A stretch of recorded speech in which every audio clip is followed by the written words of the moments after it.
that the culture that we have right now in all over the country is more one of greed.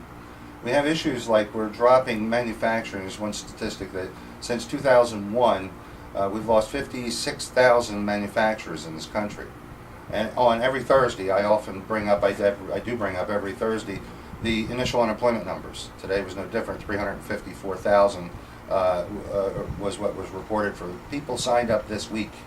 Yeah. So we're being fed all the details, but we're telling the media is turning it all around. They're saying, well, we anticipated it to be 360,000, so we're in better shape because it only came into 354,000. But consistently, we're somewhere around 340, 350 every week. Yeah, let me just bring another statistic, because I remember I was on a show talking about how things are worse now than during the Depression, and a caller was irate. How can you say that? In the Depression, we had people lined up around the block in soup kitchens, and I remember. And my response was, I said, you know how many, and I don't know the figures for Cumberland County because I'm from Atlantic County, but we have 292,000 people live in Atlantic County. You know how many of those people are getting food stamps? 51,000 residents of Atlantic County are getting food stamps. So what does that come out to? Almost more than 1/6 of the population is getting food stamps. And I say, just make pretend that this was 1930, so before we had food stamps, we had soup kitchens. So just imagine if in Atlantic County today, instead of having food stamps, you had 52,000 people lined up twice a day to get soup and dinner. Think of how long the lines would stretch around the block. I mean, it would be a constant line. People would line up. So what we have now is a catastrophe greater than the Great Depression, but because the Kardashians are on TV and what's the little somebody I forgot? Little Honey Boo Boo. Little Honey Boo Boo, and then when you're into the entertainment and the TV and the gadgets and this and that, we don't realize how much trouble we're in, and every time I say something, people say, well, gee, why are you so negative for it? You know. Well, and then you look at what we're challenged with as a conservative groups, and that is that we have so many people on the T, and they don't understand the system. They don't want to know the system. It's an educational problem. It's a dumbing down. And we've been paying for that for a long, long time. And those who have the ability, and sometimes you wonder why they vote, but they vote for the wrong reasons. They're not educated, and they don't want to be educated.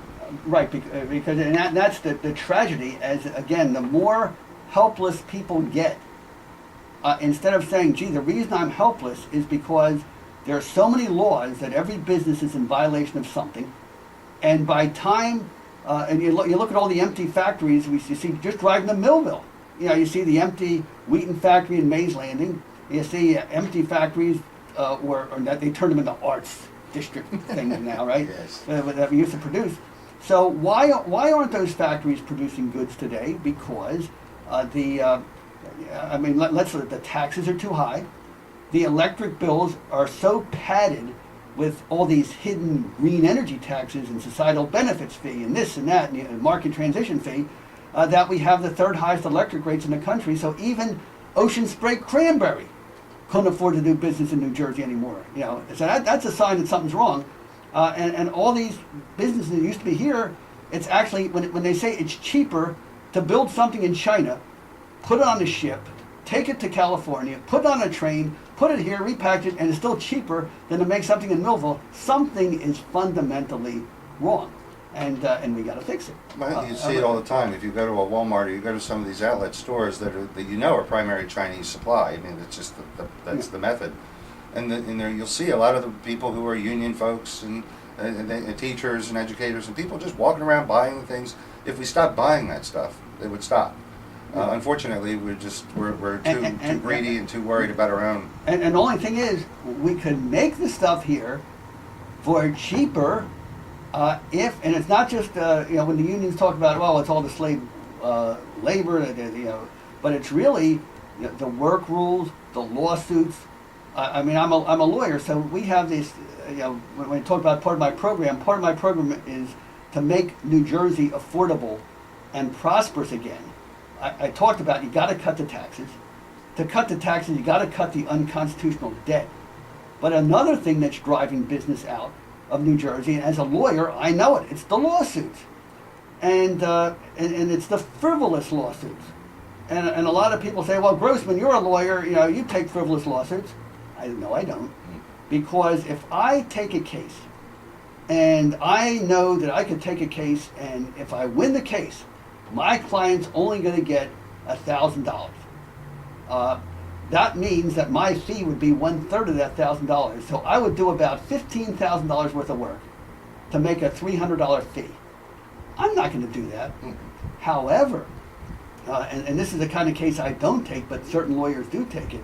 If somebody says they went to work and one of their fellow workers made them feel uncomfortable and hurt their feelings, if they would take that kind of case, hostile workplace environment to court, the jury would hear the case and would award that person maybe $350 for their hurt feelings. But how much does the lawyer get? The lawyer gets a fee of $47,000. $47,000 because the lawyer charges for every hour of work he did. And let's say his regular rate is $200 an hour. But the court has already ruled that because he might lose half the cases, that they're going to give him $400 an hour to make up for the cases he would have lost.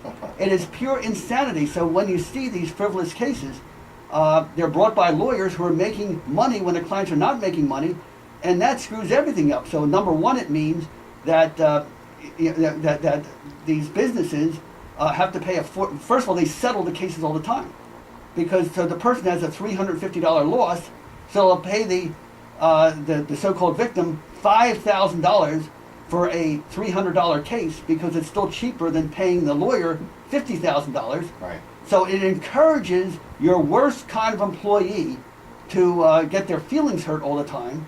And what it also means, it means the boss is afraid to fire bad employees because they're afraid of getting sued. And what happens when you're in a workplace when the worst employee is getting all the promotions and everything? Everybody else stops working and say, You know what the boss does? Screw this, I'm taking the factory to China.